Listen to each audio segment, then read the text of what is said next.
मान्छेहरूले voice over कसरी गर्छन् के आफूलाई त आफ्नै भोइस सुनेर यस्तो लाज लाग्छ।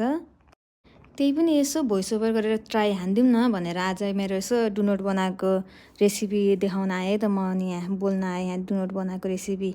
फर्स्टमा चाहिँ मैले 1 प्याकेट इस्टलाई मनतातो दुधमा मिक्स गरेँ, त्यसैमा अनि एउटा अन्डा 50 ग्राम अनि बटर पगालेर हालेँ, अनि साइडमा पनि फेरि चिनीलाई छुट्टै पगालेर फेरि त्यही ब्याटरलाई मिक्स गरिदिएँ।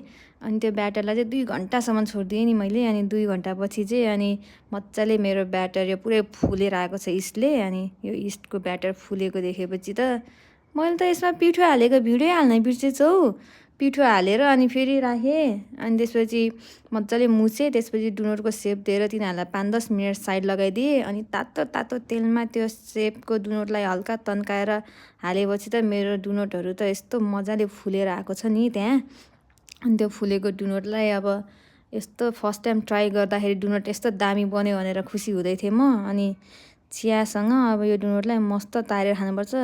तर के गर्नु, मेरो घरमा चिया नै छैन, चियापत्ती पनि किनेर लिएर आउन अल्छी लागेको छ। अब त्यही पनि यही डुनोट मात्रै खाने, अब बरु चना भिजाएर राखेर डुनोट र चना खानु पर्ला भन्ने सोचमा यो डुनोट बनाइयो। हस्त।